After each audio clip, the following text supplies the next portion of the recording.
Olá, bem-vindo ao programa Minuto Saúde. Hoje falaremos sobre asma com a doutora Paula Meireles, médica do Serviço de Alergia e Imunologia do Hospital das Clínicas, da Faculdade de Medicina da USP e membro da diretoria da Associação Brasileira de Alergia Regional São Paulo. Doutora, seja muito bem-vinda ao nosso programa. O que é asma? Olá, obrigada pelo convite, é um prazer. Então, a asma, ela é uma exacerbação, de uma inflamação das vias aéreas. Causada tanto por uma associação genética, também como por fatores irritantes, como poeira, fumaça, poluentes do ambiente. Então, é como se fosse uma via aérea irritada. E a asma, ela é contagiosa ou não? Não, como eu disse, existe uma associação genética, então a gente sabe assim, o que nós já sabemos. Então, se você tem pais que são alérgicos, se um dos pais for alérgico, a chance de uma criança ter uma asma alérgica é entre 15% e 35%, podendo chegar até 50%. Se os dois pais são alérgicos, pode chegar até 75%. Então, há um componente da genética bem importante para o desenvolvimento da asma. Então, a gente não pega a asma. Então, pode acontecer em alguns casos de uma criança, por exemplo, ter um resfriado e apresentar um chiado naquele quadro, e isso não significa que a criança desenvolva uma asma para o resto da vida. Isso existe um quadro pontual. Mas a asma mesmo, a longo prazo, essa inflamação, essa exacerbação da via aérea, ela é uma característica genética associada com o que a criança vai desenvolver e entrar em contato durante a sua vida. Sim. E aquela famosa bombinha, ela vicia ou causa algum mal ao coração? Então, isso na verdade é mais um mito, As bombinhas, elas são corticoides inalatórios, que é a primeira linha de escolha que a gente tem nos últimos 30 anos para o tratamento da asma. Então, são medicações que elas são controladoras dessa asma.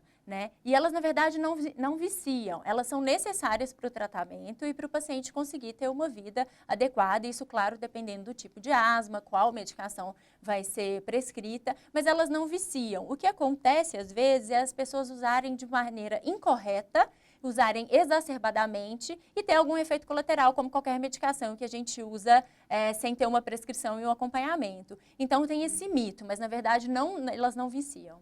Se a mulher estiver grávida e ela tem asma, ela deve parar com a medicação ou continua? Não, isso é uma pergunta muito importante. A asma nas gestantes, ela deve ser tratada com bastante cuidado, Geralmente, algumas pacientes com asma grave até seguem no pré-natal de alto risco, mas geralmente o seu obstetra consegue levar muito bem essa gestação. O que acontece? A asma a pessoa já tem uma dificuldade, no fluxo do ar dentro do pulmão, e aquele chiadinho que a gente escuta no paciente é a dificuldade daquele paciente liberar o ar. Se você para com o tratamento da asma na gestante, aquela troca de oxigênio que ela faz com o bebê fica prejudicada. Então, você oferece mais risco para a gestante de ter um fluxo de oxigênio menor para aquele bebê do que você não tratar. Então, na verdade, a asma na gravidez ela deve ser tratada, mas a gente precisa que o obstetra veja qual a gravidade da asma, qual a medicação indicada, não são todas que a gente pode usar, vai depender da gravidez, da idade gestacional, do acompanhamento e das outras comorbidades da paciente também. Mas, na verdade, o risco maior é de você não tratar. A asma ela deve ser tratada, precisa ser tratada para um bom desenvolvimento do feto. Praticar exercícios como a natação cura asma? Então, também é outro mito. Então, assim, você nos consultórios isso é muito comum. Ai, doutora, eu vou colocar ele na natação. Na verdade, exercício físico é bom para qualquer coisa, mas não necessariamente não tem que ser imposta a natação. Qualquer exercício aeróbico que a gente faça, melhora a qualidade de vida, melhora a inflamação das vias aéreas, o desenvolvimento da criança, mas isso não cura, isso melhora. Então, na verdade, faz parte do tratamento, como de qualquer outra doença crônica, a gente fazer exercício físico, Isso melhora a qualidade de vida, mas não é o tratamento curativo. Às vezes, o que acontece é coloca a criança na asma e dá 5, 6 anos a criança junto com o tratamento medicamentoso, melhora e fala, foi a natação. Ajudou, mas o tratamento também é essencial. Sim, você mencionou sobre exercícios aeróbicos, correr, andar... Qualquer tipo de exercício. Então, o paciente asmático controlado, não estando em crise, ele pode fazer qualquer tipo de exercício que o seu médico, na verdade, indique.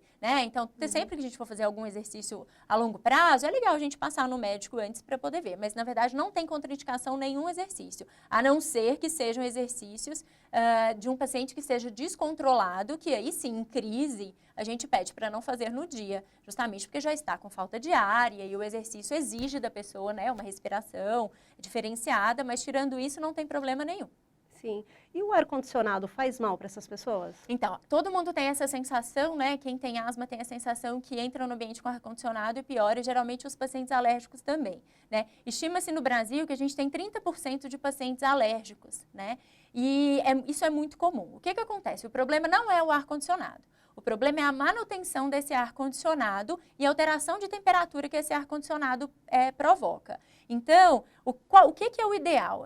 O ar-condicionado, o que ele vai fazer? Diminuir a umidade do ar e vai resfriar esse ar. Toda vez que a gente tem numa via aérea uma mudança de temperatura e de umidade, a gente pode perder um pouquinho de água dessa via aérea e ser irritativo. Então, você faz tosse. Isso não necessariamente no paciente asmático. O asmático ele já tem a via aérea irritada, então com esse estímulo ele piora.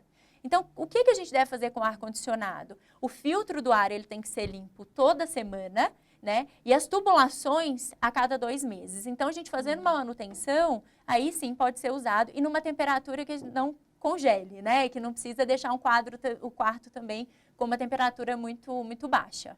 Doutora, muito obrigada pela sua participação em nosso programa. Eu que agradeço. Até o próximo programa Minuto Saúde.